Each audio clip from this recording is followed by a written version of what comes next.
One Claude Code agent slowly rots its own context until it forgets what you told it and starts making things up. So stop giving it one brain, build it a team where no two agents ever share the same one. Here's what actually happens.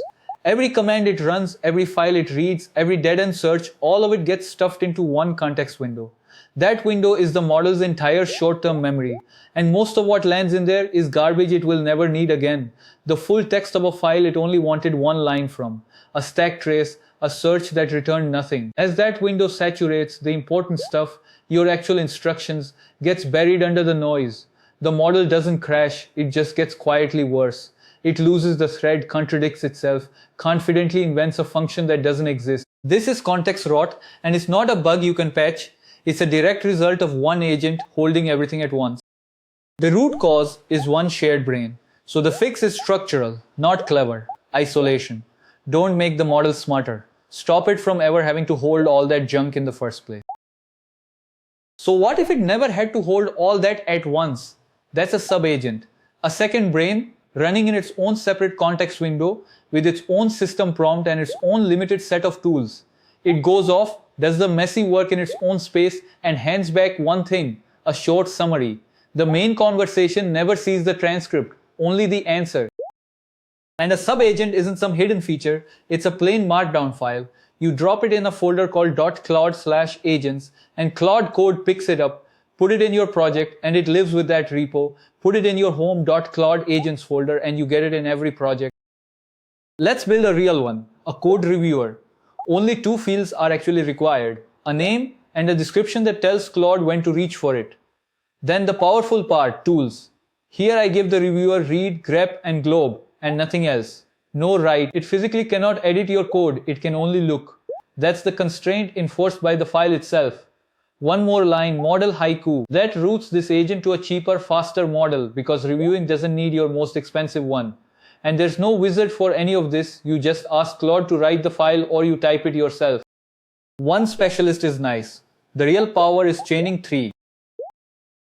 Build a pipeline, 3 subagents, 3 separate brains. A planner reads the code base and writes a plan, read-only tools, it doesn't touch a thing. It hands its plan forward as a summary. The coder takes that plan into its own fresh context. This one gets right because its whole job is to make the change. Then the reviewer, back to read-only, checks the diff. You trigger the chain in plain English, use the planner, then the coder, then the reviewer. Claude runs them in sequence. And here's the point. The coder never sees the planner's messy exploration. It only inherits the clean plan. Each brain stays sharp because each one only holds what it needs. This is the win the docs actually promise. And only this. You preserve context because the junk stays isolated. You enforce constraints because each agent's tools are locked down. And you can control costs by routing cheap work to cheap models. What it is not is magic parallel agents chatting to each other. They don't. Each runs alone and returns a summary, nothing more. Believe that and you'll design it wrong. But a read-only reviewer can still suggest something dangerous. So who actually stops a bad command before it runs? A hook. A hook is a script that fires on an event before or after an action. The one you want is PreToolUse. It runs before a tool is allowed to execute. So the instant an agent tries to run a command, your hook sees it first. Write a few lines that grab the command for rm-rf or for SQL writes insert, update, delete in a read-only database agent. If it matches, the hook exits with code 2. That exit code is the block. Whatever your script prints to standard error gets handed back to Claude as the reason, blocked, destructive command, and the command never runs. Now the trap that will bite you. Only exit code 2 blocks. Exit code 1 looks like an error, but it's a non-blocking error, and the command proceeds anyway. Get that one digit wrong and your safety gate silently waves the dangerous command straight through. 2 blocks, 1 doesn't. Know which is which. And there's a life cycle rule underneath this. PreToolUse can block because it runs before. PostToolUse cannot. It fires after the tool already ran. A post hook can log a disaster. It can't prevent one. If you want to stop something, you have to catch it before it happens. Now wire the whole thing to fire on its own. Hooks don't only live in settings.json, you can pin them right inside a subagent's own file, and when a subagent finishes, its stop event becomes a SubagentStop. Hang a hook there on the reviewer and it fires the moment the review is done. That hook can do one more trick, additional context.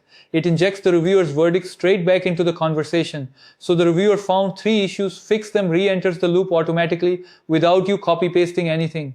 The team starts checking its own work. Step back and look at what you built. Not one overloaded brain drowning in its own logs. A line of specialists, each in a clean, isolated context, passing forward only what matters, with a bouncer on the door that kills the dangerous command before it ever runs. You didn't make the model smarter, you stopped it from drowning in its own context, and you put a bouncer on the door. Be honest about what this is though. It's gated assistance with you still at the checkpoints, not a hands-off robot that ships code while you sleep. The human stays in the loop on purpose. Start with one file, .claude/agent/reviewer.md, read, grep, glob, no write. Ask Claude to write it, drop it in, and let it check your next change.